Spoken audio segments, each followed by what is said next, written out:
noches, gracias por estar aquí.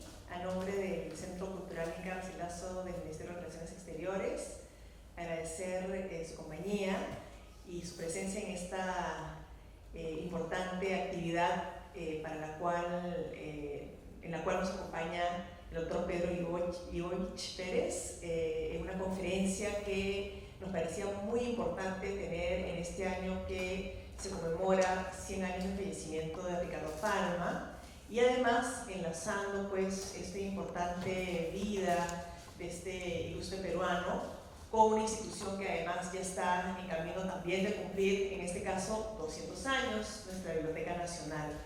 Nosotros como Centro Cultural queremos justamente tener estos espacios donde la investigación académica y la posibilidad de compartir información sobre nuestros personajes ilustres de estos 200 años es importante que llegue a la ciudadanía de la mano de investigadores y profesores, sobre todo con esta vena de docente y didáctica que nos permita a nosotros pues tomar contacto de manera más amena de estas partes de nuestra historia que vale la pena siempre tener presente. Entonces, una breve presentación del doctor Libovich.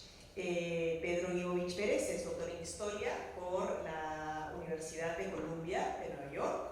Es actualmente profesor principal del Departamento de Humanidades de la Pontificia Universidad Católica del Perú y también profesor asociado del Departamento de Humanidades de la Universidad del Pacífico. Está especializado en la historia de la cultura colonial, en particular en del libro y la lectura en el virreinato peruano, tema interesantísimo, ¿no?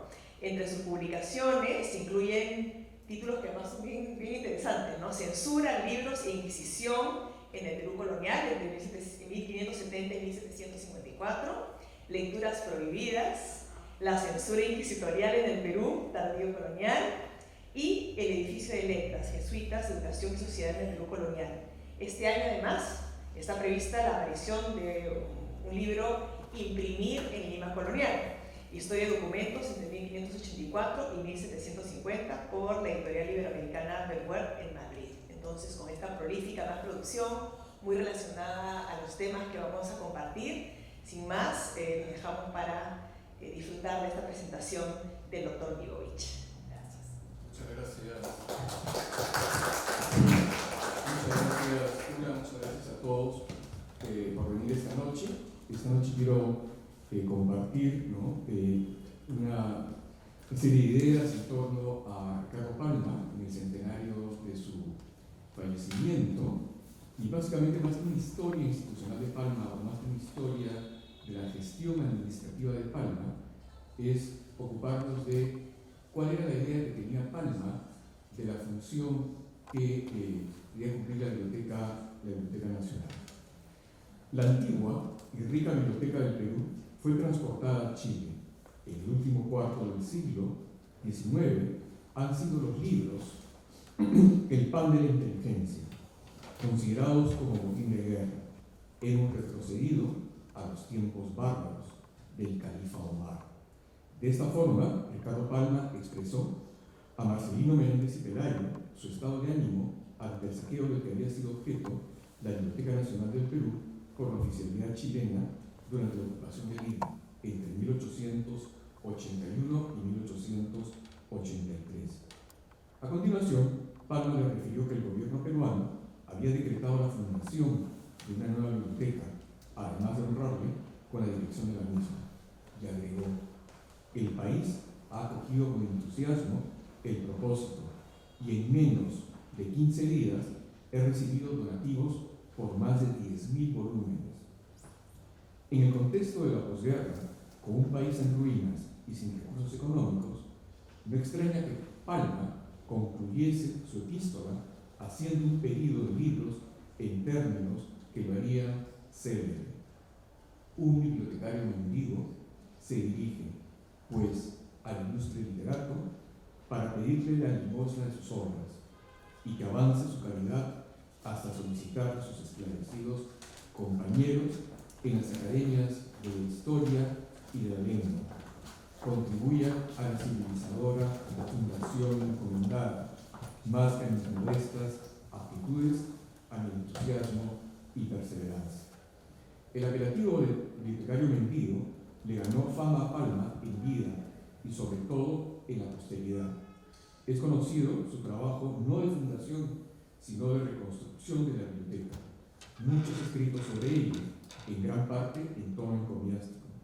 Sin desmerecer esas lecturas que han hecho de Palma una suerte de héroe civil en el Perú de la posguerra, poco nada se ha dicho acerca de la función que, según él, debía cumplir el primer repositorio bibliográfico del país.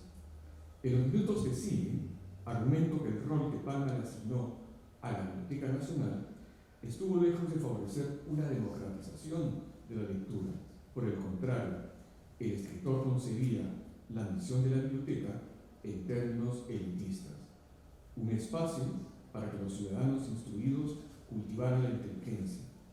Para entender lo anterior hay que tomar en cuenta dos aspectos: las adquisiciones bibliográficas y la organización administrativa de la Biblioteca Nacional, y la conversión de esta última en un refugio por parte de Palma para sustraerse de la actividad política, lugar desde el cual esperaba poder, y de acuerdo con Jorge Basadre, ser leal a su vocación y mensaje de escritor.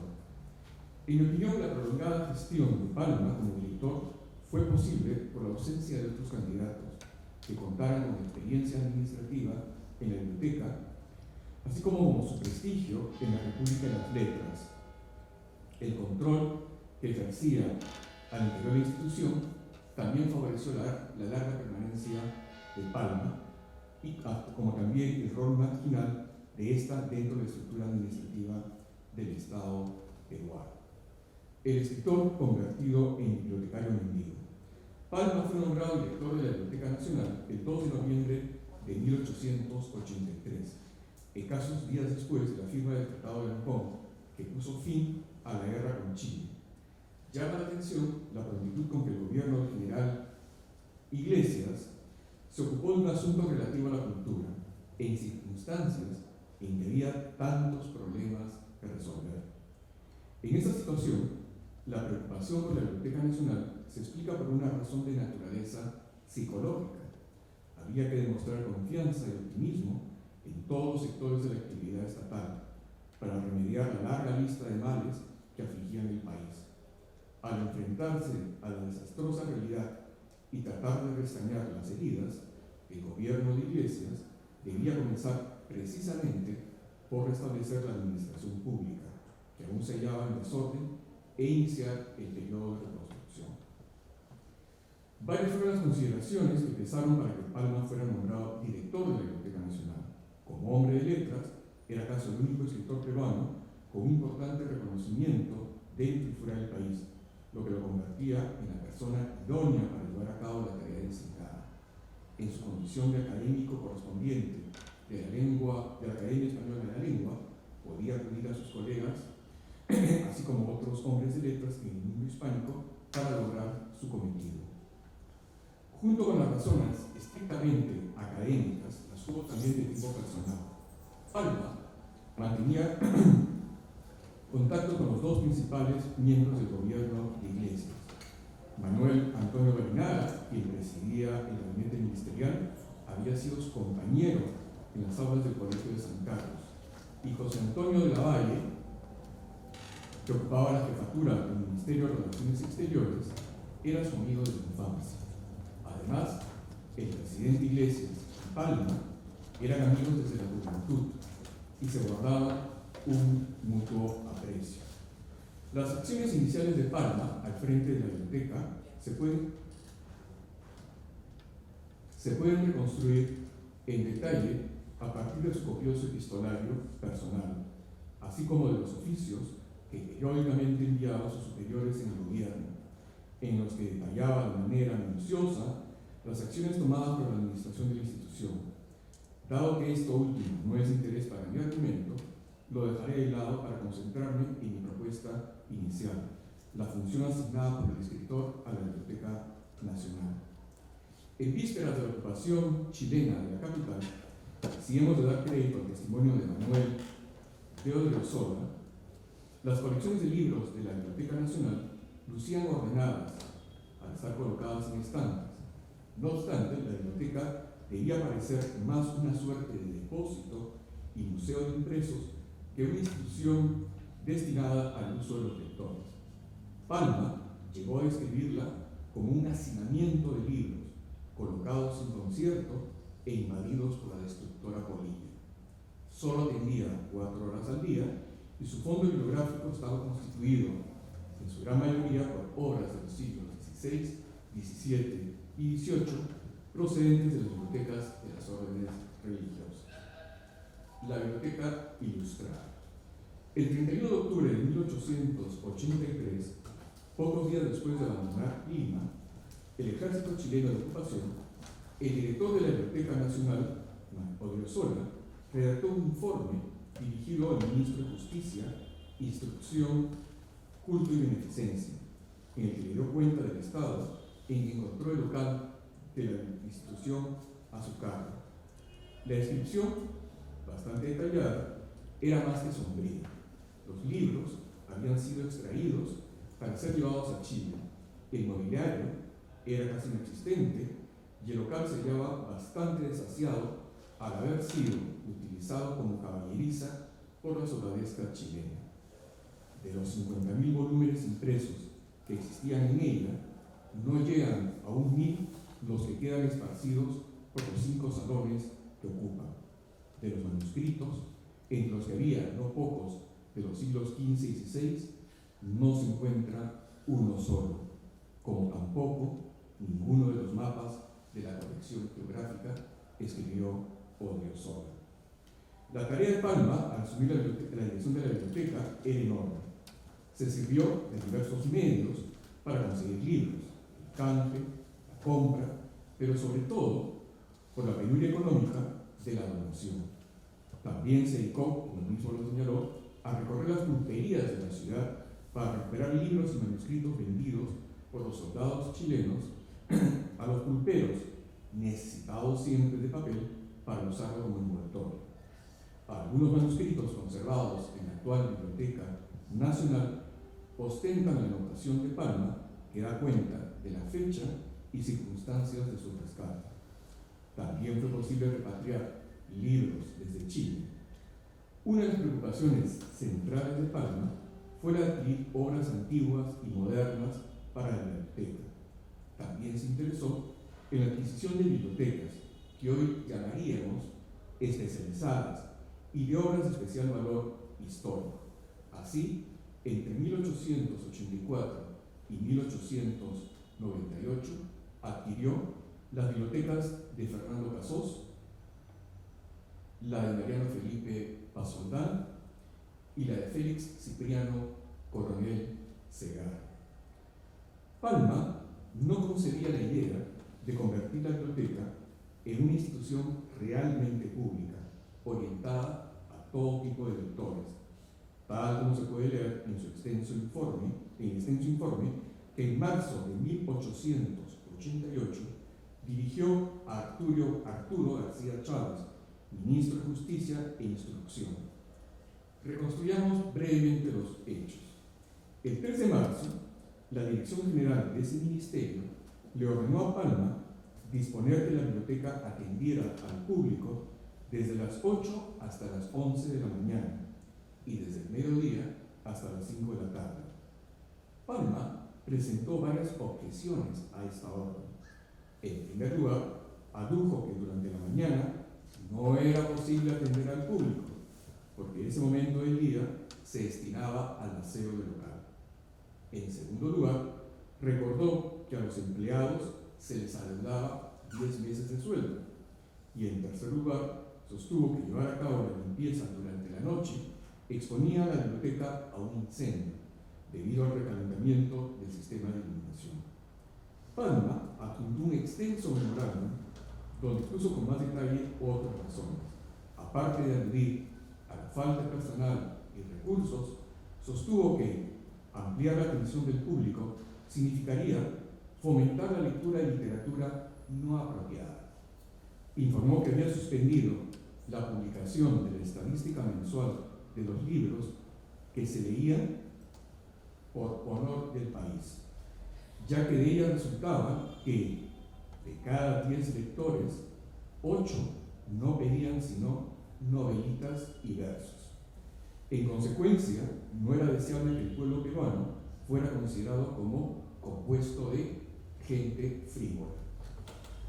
Ante la propuesta del ministro de que un solo empleado era suficiente para atender a los lectores, replicó: verdad es que su señoría nunca ha visitado la biblioteca, ni conoce el mecanismo de ella como oficina. Señaló que no debía confundirse una biblioteca popular o municipal con una biblioteca nacional, pues la misión de ambas era distinta.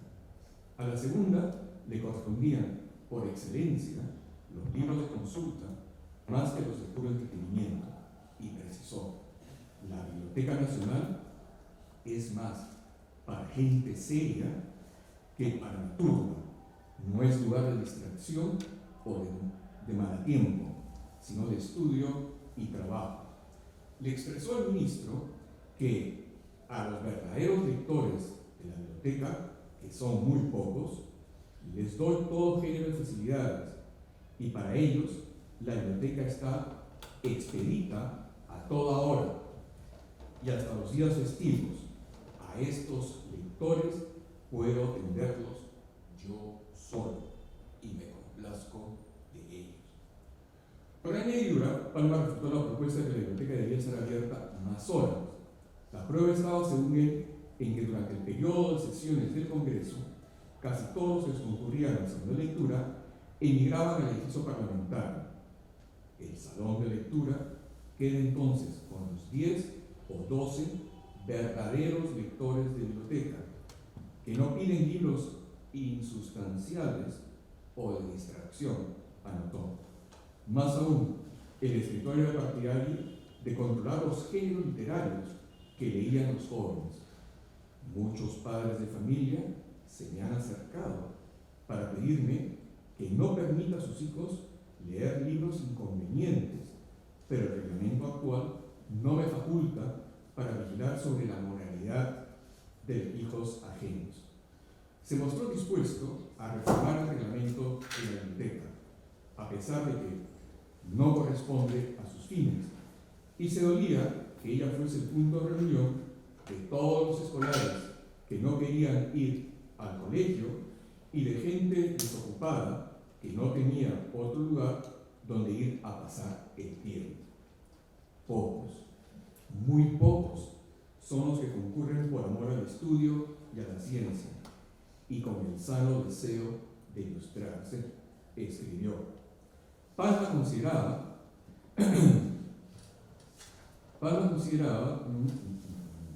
que la propuesta de que la biblioteca funcionara más de 4 o 5 horas no era reflejo de que la sociedad peruana fuera adelantada al estudioso. En su opinión, el Perú era un país relativamente sin lectores. En consecuencia, escribió, sería ridículo, lujo, el de 8 horas de biblioteca. Empeñado en su campaña de controlar la consulta de ciertos libros a los jóvenes escolares, Palma envió un oficio en septiembre de 1888 al director de Instrucción Pública.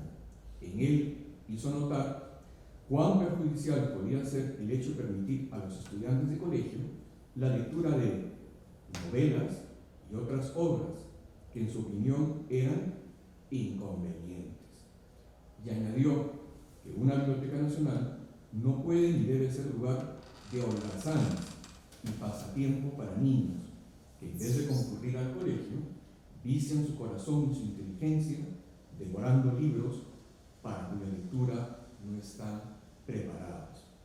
Solicitó al gobierno instrucciones sobre cómo proceder. 3 años después, en septiembre de 1891, al elevar al director del Ministerio de Instrucción Pública la estadística de obras leídas el mes anterior, sostuvo que constituía un desconsolador resumen, ya que de los 1.130 volúmenes consultados, 814 correspondían a novelas y poesías.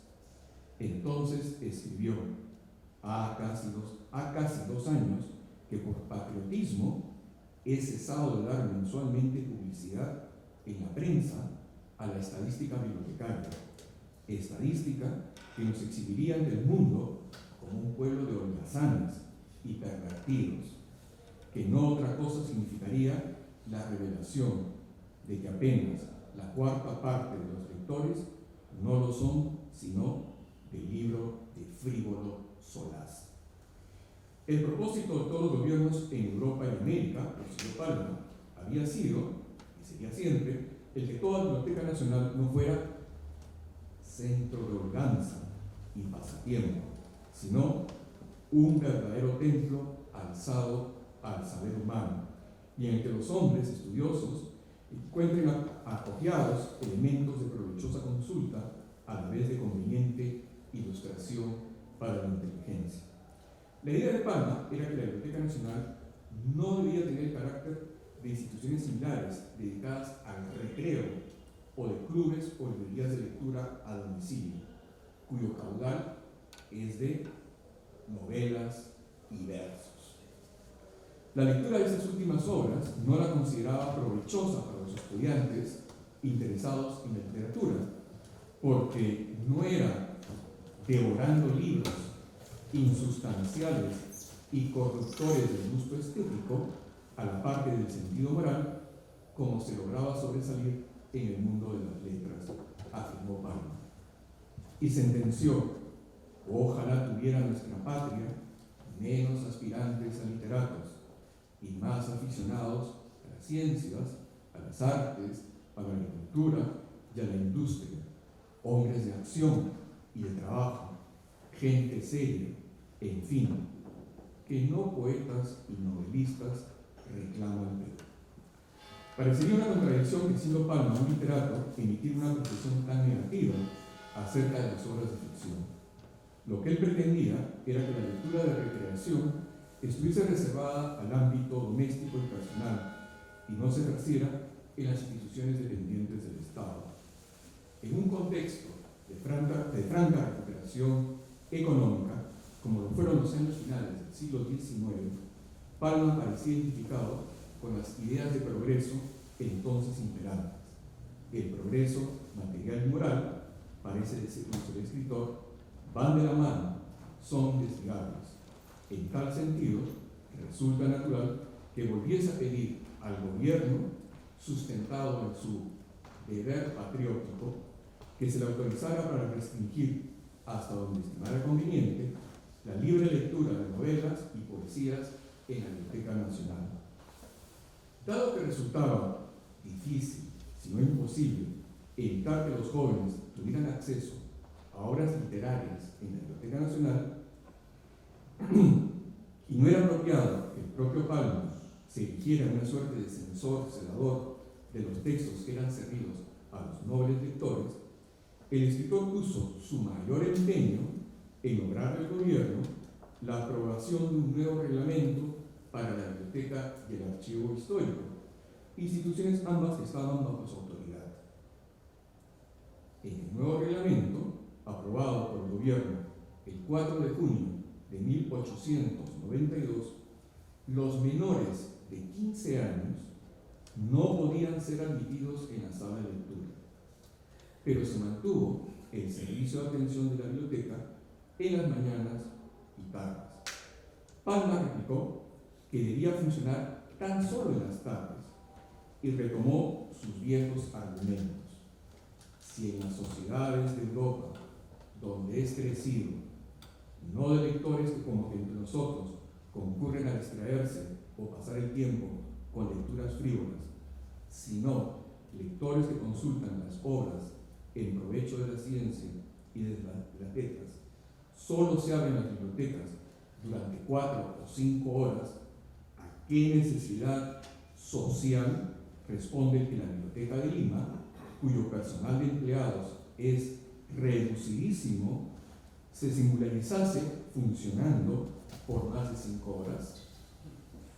Pocos días después, ante la insistencia de Palma, el gobierno modificó el reglamento de la biblioteca y el archivo, en el sentido de que la primera, la biblioteca, solo atendería al público desde el mediodía hasta las 5 de la tarde. El escritor había ganado la partida, al menos temporalmente, y con ello se vio afianzado como la indiscutible autoridad en la Biblioteca Nacional. En 1896, a iniciativa de Augusto Durán, diputado en el Congreso, se aprobó un proyecto de ley acerca de la extensión del servicio de la biblioteca durante la noche y además en los días festivos. Ante ello, Palma se opuso tajantemente, aduciendo una serie de motivos. En primer lugar, le recordó a Durán en una carta que no hay biblioteca nacional, se entiende en Europa, que esté en la noche abierta al público. Desde 1894, escribió, la biblioteca solo funcionaba durante el día, y añadió, haciendo un distingo entre bibliotecas populares y nacionales, que las primeras eran las que están a disposición del público en las noches y los días festivos, a fe que costaría muy poco establecer una en Lima. En segundo lugar, advirtió el peligro de un incendio en caso de extender el horario de la noche, por el recalentamiento de las instalaciones eléctricas. Más aún, hizo notar que en una de las salas de la Biblioteca de Lima, las estanterías eran de madera y yeso, y no de metal, como en otros lugares, lo cual propagaría fácilmente el fuego. Y sentenció, el incendio de una biblioteca popular representa la pérdida de una corta suma de dinero y de libros de fácil adquisición, pero en una biblioteca nacional significaría un verdadero desastre y la destrucción de libros raros y valiosos y documentos manuscritos muy importantes. El mal no se remediaría con dinero.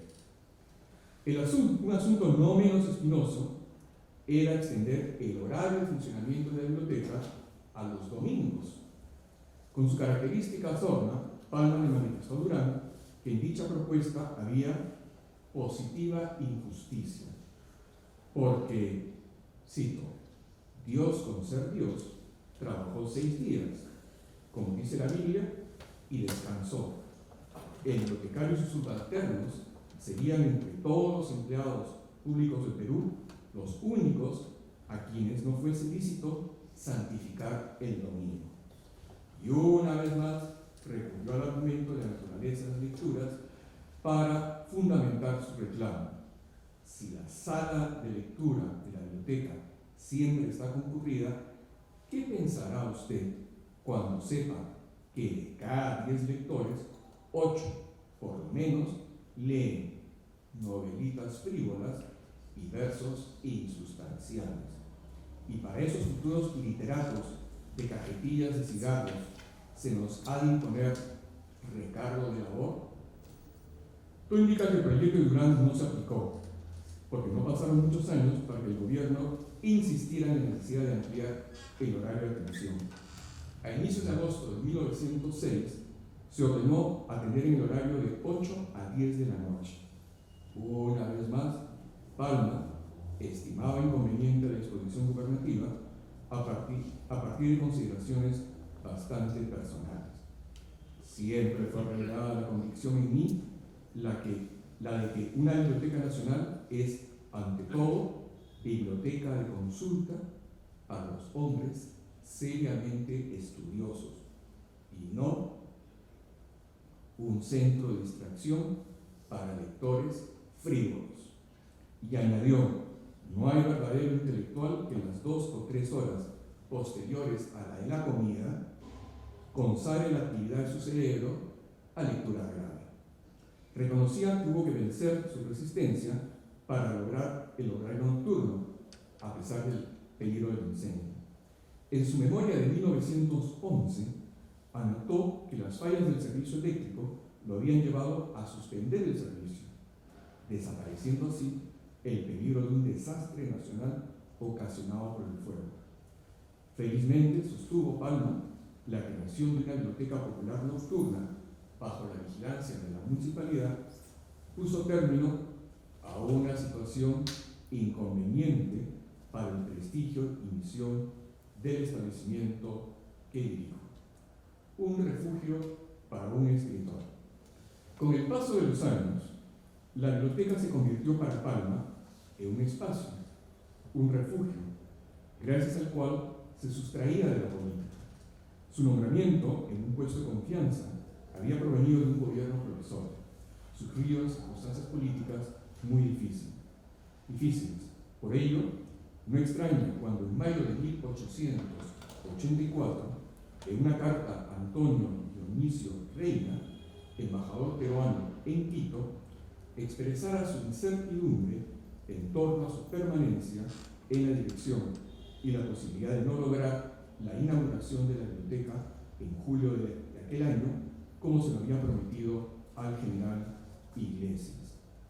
Para mí, dice Palma, se ha hecho cuestión de honra y de orgullo dar al país biblioteca con la mitad siquiera de los volúmenes que antes tuvo.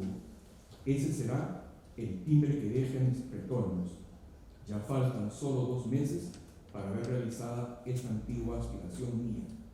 Después de julio, no me hará mella que cualquier gobernante me destituya y nombre en mi lugar al Murciélago o a don Felipe Pasoldán o al Clerizonte de la Rosa. Me quitarán el empleo, pero no la gloria de haber formado la biblioteca. Los temores de Palma eran ciertamente infundados. En el medio académico peruano, el candidato, como lo dije, idóneo para el cargo de director, dada su antigua vinculación con la biblioteca.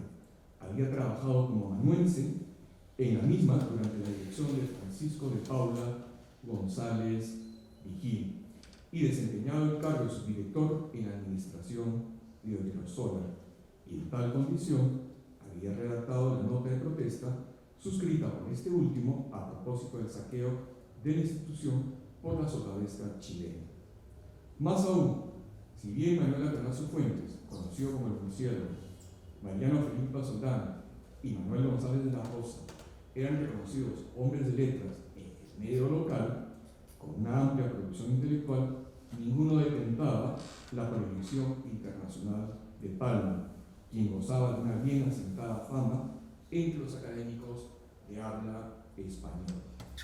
A pesar de los cambios políticos, Palma continuó como director de la biblioteca. En 1888, un amigo de Palma, miembro del gobierno del general Cáceres, lo propuso para el cargo de secretario de la Embajada de Madrid.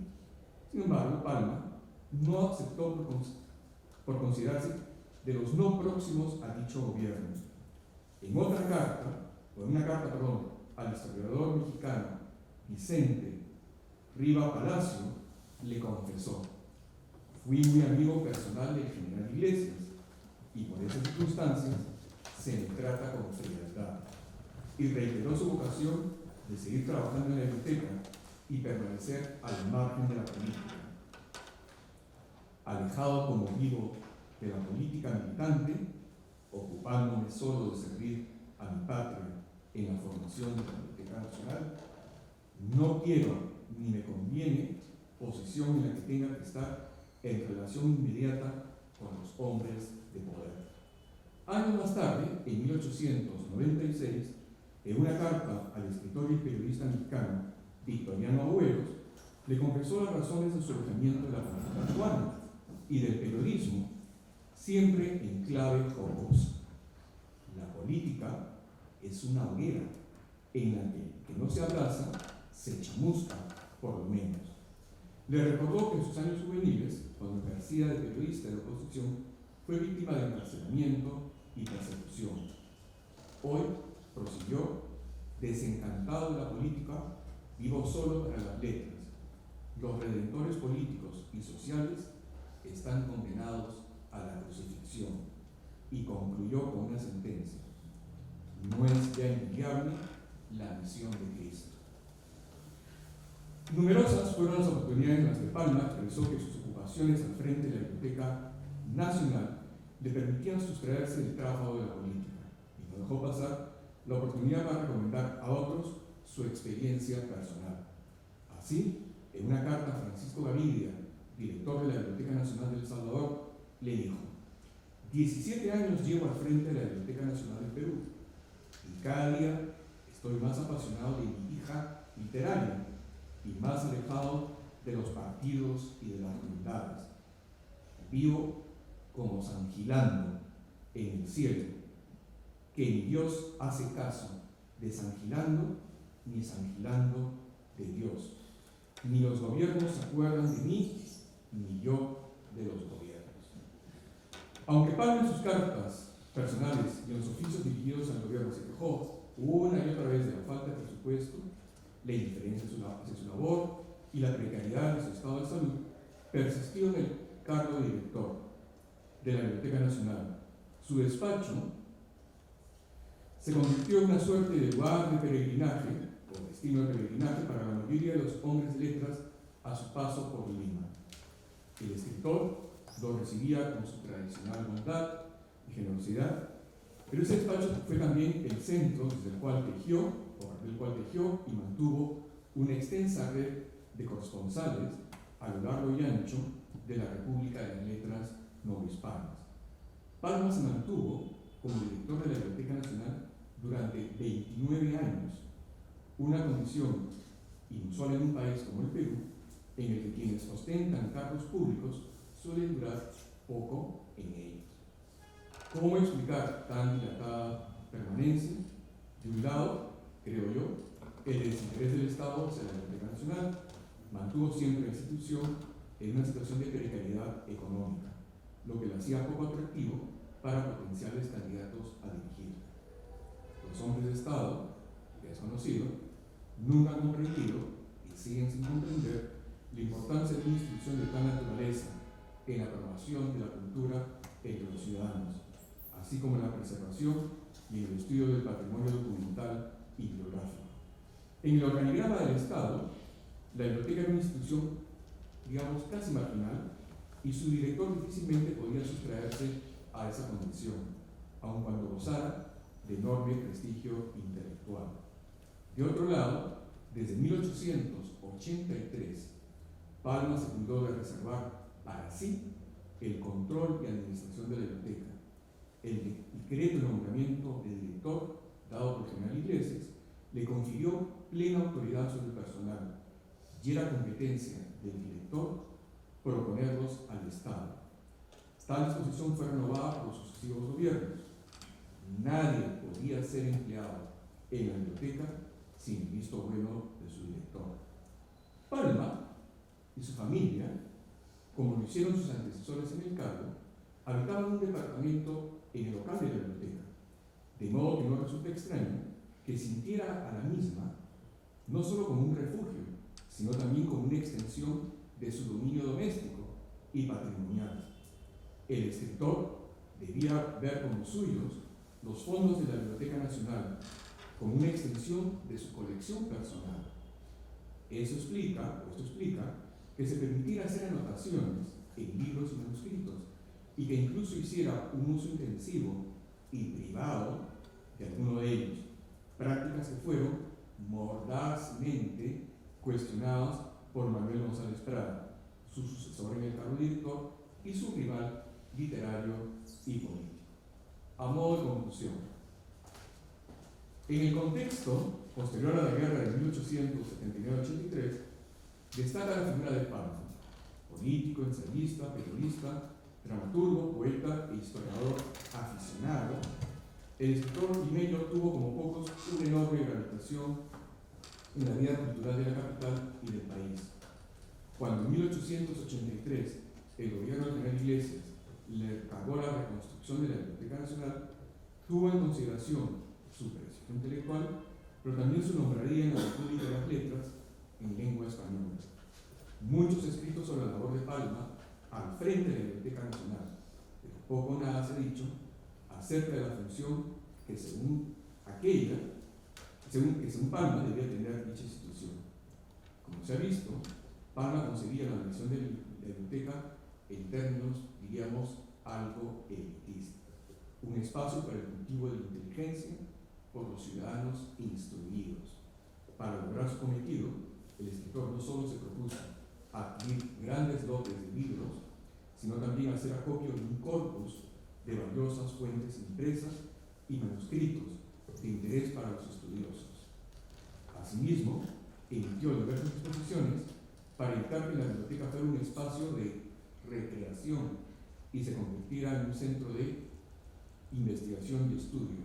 En suma, un verdadero templo alzado al saber humano. Al hacer de la biblioteca un refugio para su vocación de escritor y su retiro de la actividad política por casi 3 décadas, Palma aseguró la pervivencia de su modelo bibliotecario. Este había de durar hasta 1943, cuando un incendio destruyó la biblioteca y su nuevo director, Jorge Basadre, inauguró otro modelo de biblioteca, más democrático y menos elitista, que subsiste en la actualidad. Pero esa es otra historia por estudiar. Gracias.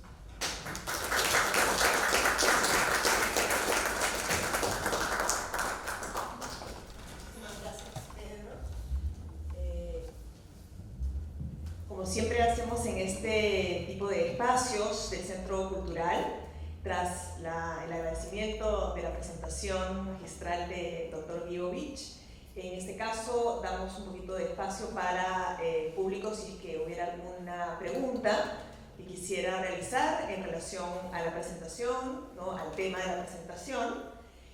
Lo más breve posible para dar cabida a unas 3, 4, 5 preguntas, de ser posible, y con esto pues aprovechar también el espacio para tener, ampliar un poquito los conocimientos propios de los que estamos acá. De ser así, le pasamos el micro, pueden hacer la consulta y le pediríamos al Dr. Gigovich que pueda atender estos comentarios, estas consultas.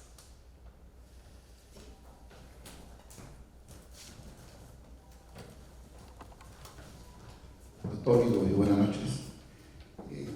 Sabemos el nombre que se ganó Ricardo Palma como bibliotecario mendigo, ¿no? Bibliotecario mendigo. Fue trascendental ese acopio de libros, esa llamada a todos sus amigos a nivel internacional, porque Ricardo Palma, usted sabe, fue muy querido por todos los escritores en el mundo.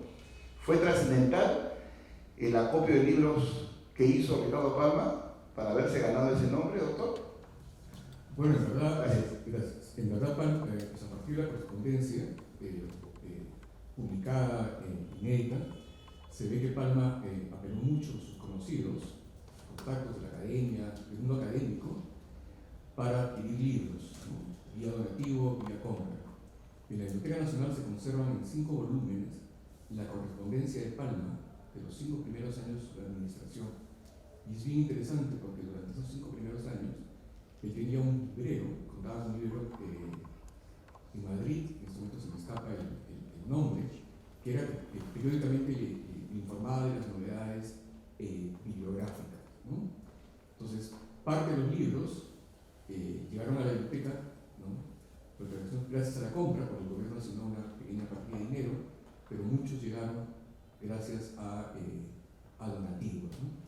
Y el propio Palma, en esta documentación que se conserva en la Biblioteca Nacional, y que hasta donde yo sé no ha sido publicada, cuenta de sus gestiones, se insertan algunos informes que mandan a Palma del hallazgo de libros escondidos en almacenes aquí por el Mercado Central y en el Callao.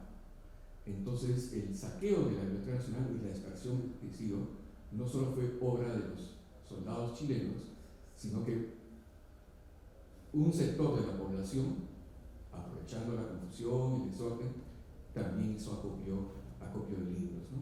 Entonces, Palma llevó a cabo una labor titánica, ¿no? Es un acopio muy grande de textos para reconstruir la biblioteca.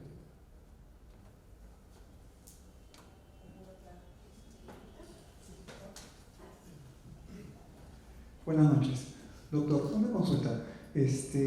Cuando Palma solicitaban las donaciones, las contribuciones de los académicos, había gente foránea, muy ajena a los académicos, que quería hacer unas donaciones, como los libros que usted dice, ¿no? Que son libros de aventura, recreativos. Palma se encargaba de hacer una selección estricta de todo esto cuando le recibía las donaciones, o no recibía las donaciones así nomás, tenía que ser específicamente de alguien para poder recibir las donaciones. Y otra más, en su época Palma estaban otros escritores, ¿no? Abelardo Gamarra, El Murciélago. Ellos también editaban sus libros. Ahora, estos libros también eran acopiados por la biblioteca y, bueno, también como ellos también escribían también, cosas ligeras, también cosas estrictamente académicas, ¿no? ¿Cómo era el contexto en esa parte? Buena pregunta, o buenas preguntas. La primera, sí, yo tengo la impresión de que Palma hizo una selección. O sea, no más una selección, en las cartas él pedía textos diversos, ¿no? En unos casos libros de historia, en otros casos libros de geografía, revistas. Bueno, mantuvo una correspondencia bastante nutrida con José Toribio Medina, ¿no? Para el intercambio de libros. Ahora, si Palma se ocupó de la selección de los libros, no podría afirmarlo, por una razón muy sencilla, porque el archivo administrativo de la Biblioteca Nacional de esa época, al parecer, se perdió. Y lo que se ha llegado a nosotros es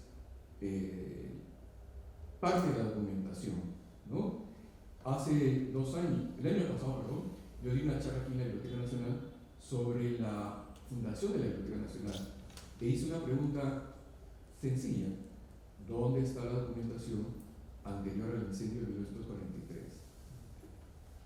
Nadie sabía, o sea, no tenía la cosa muy clara. Sé que hay un archivo acá. Alguien ha asegurado que hay un fondo en el local de San Borja donde están mezclados papeles personales de Palma, ¿no? Con documentos relacionados con la administración de la biblioteca, ¿no? O sea, con certeza se pueden reconstruir algunos pedidos específicos de libros de Palma, o algunos libros que le ofrecen, como Riva Palazzo o algunos escritores, ¿no? Hace yo tal libro, estoy enviando, o tales revistas, etc., ¿no? Pero el proceso de selección, si lo hubo, es una cuestión pendiente ¿no? Y la segunda pregunta era sobre, perdón, los libros que sus contemporáneos. Sí, sería cosa de ver el fondo de la Biblioteca Nacional, ¿no? Hoy en día todos los ingresos en la biblioteca se registran.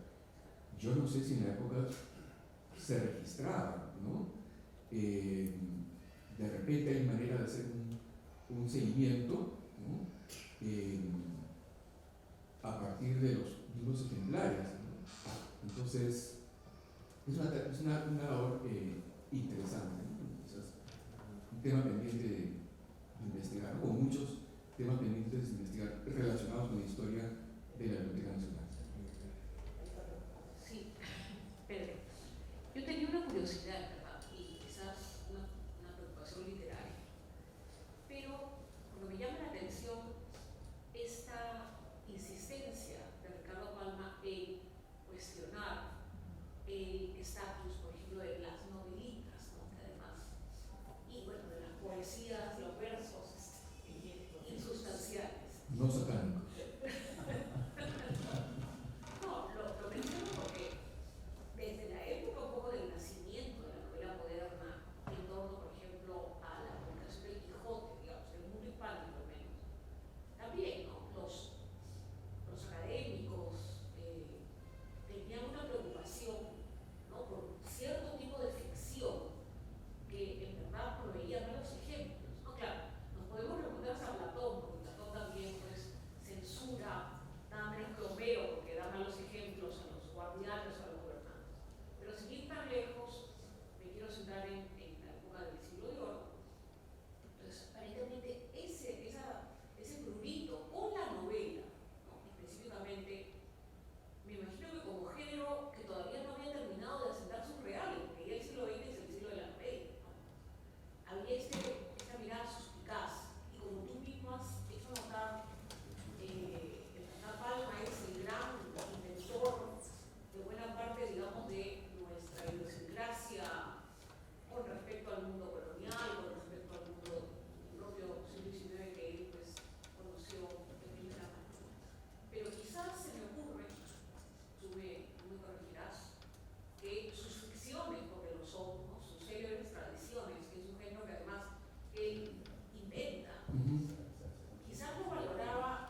sí, yo también, también me he hecho la pregunta acerca de cuando Palma hablaba de novelitas, ¿no? Se refería a las novelas y los versos de modo tan particular, específicamente a qué textos se refería, qué novelitas, ¿no? Entonces, de repente, no sé, las novelitas de algún contemporáneo suyo, de un autor que no era devoto de su, no era santo de su devoción, ¿no es cierto? Entonces, es una buena cuestión, ¿no? Que pienso yo que los literatos que tienen mejor formación que yo me pueden ayudar a esclarecer, ¿no? Sí, más que todo era primero agradecerle por su disertación, por haber demostrado claramente lo que al comienzo de esta preocupación de Palma, porque la biblioteca sirviese a un elite, digamos, ¿no? O a un grupo de intelectuales, de investigadores. Pero me llamó la atención lo que usted señaló, esa constatación que él había tenido de que en el Perú la gente que no le interesa leer. O sea, eso se mantiene hasta ahora. Se mantiene, es algo que no debería llamar la atención tristemente. Bueno, es una percepción muy personal de Palma, ¿no? O sea, ir a la Biblioteca Nacional, ya lo decía Basadre. Bueno, Basadre tiene una anécdota famosa. Él tenía menos de 15 años y acude a la Biblioteca Nacional y le impiden el acceso. Entonces, una de las tareas o una de las reformas que introdujo Basadre fue crear una sección dedicada para niños. Pero Basadre tiene un testimonio muy bonito. Bueno, describe las salas de lectura de la biblioteca como si fueran salas de museo. Entonces, el servicio de la impresión que yo tengo, a partir del informe de Odriozola y unos documentos posteriores, es que encontrar un libro en la biblioteca o conseguir que le sirviera un libro estaba librada a la memoria, ¿no? del bibliotecario, porque había la sala médica, la sala de Europa, y en fin, ¿no? Los libros no tenían asignatura topográfica como lo tienen en la actualidad. Entonces, el personal era muy escaso, muy escaso, y las escasas fotos que se conservan de lectores, el espacio destinado a los lectores era pequeñísimo, ¿no? Entonces, sé que en Lima, bueno, lo sé de manera tanto fragmentaria, había otras bibliotecas, ¿no? No sé de la historia de estas otras bibliotecas, pero no sé que los había en la biblioteca obrera a principios del siglo XX. Tenía el nombre de él, ¿La de PAN, la biblioteca obrera? que quedaba en el piso de Wilson con Paseo Colón. Pero lo interesante es que el acudir a la biblioteca, yo me imagino que acudir a la biblioteca suponía vencer una serie de temores y vencer, ¿no? Sé yo, el buen ánimo. Bueno, los empleados que Palma contrata en 1884 terminan peleándose a muerte, ¿no? Entonces, en una situación, me imagino que el servicio se hacía un poco difícil, ¿no? Si hoy en día a veces resulta no muy fácil acceder a una biblioteca pública, ¿no? En los fines del siglo XIX y principios del XX, uno estaba librado al temperamento, ¿no?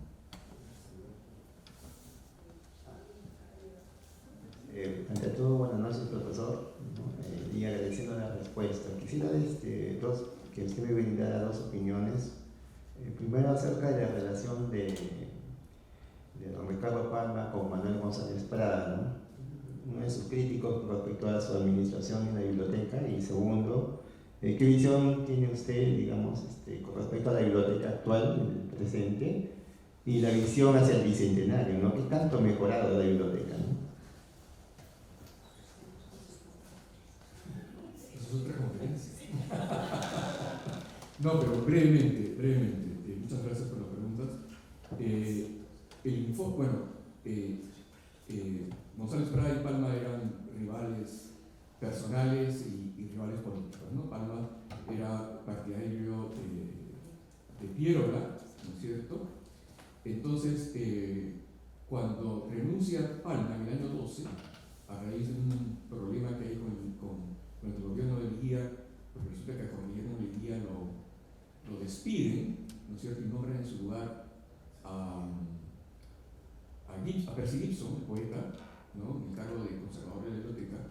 bueno, Palma renuncia y lo nombran a González Prada en el año 12. O sea, González Prada está a poco tiempo.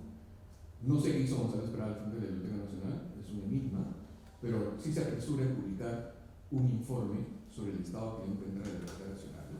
Que se puede consultar, está digitalizado, está en el Google, y donde pone pues de color perejil, por decirlo de una manera, la gestión de Palma, porque Palma tenía, como he mencionado, esta costumbre que tienen algunos bibliotecarios, no todos, de antaño, que creen que el libro de la biblioteca es propio, ¿no? Entonces se lo llevaba a Palma, lo anotaba, ¿no?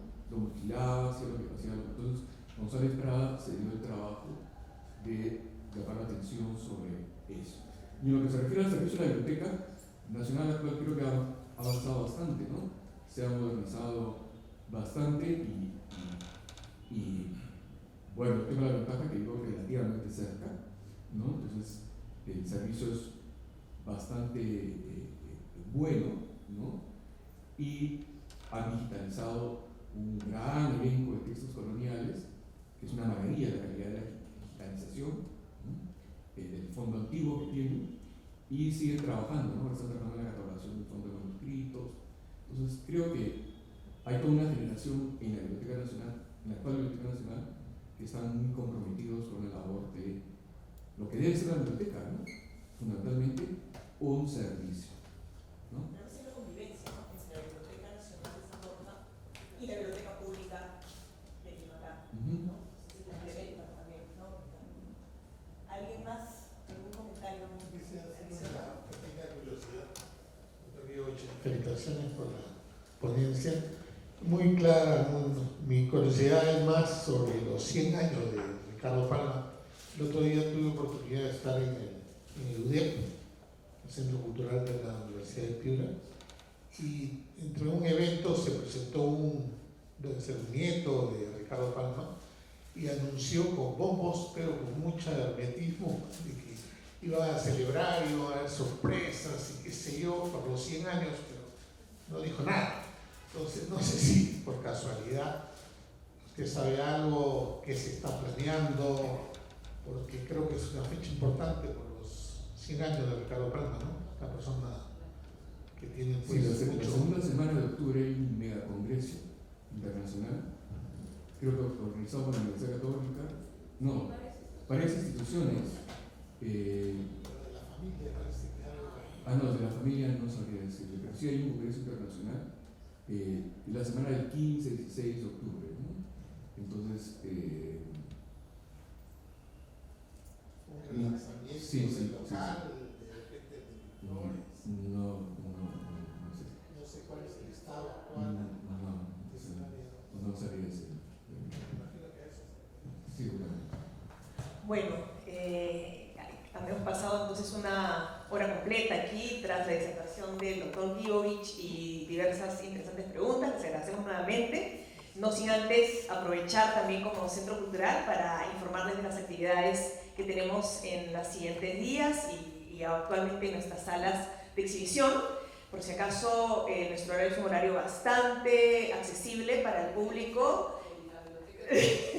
Tenemos una biblioteca además que abre en la mañana, en la tarde, ¿no? De lunes a viernes, de acceso público, ¿no? No en la noche todavía.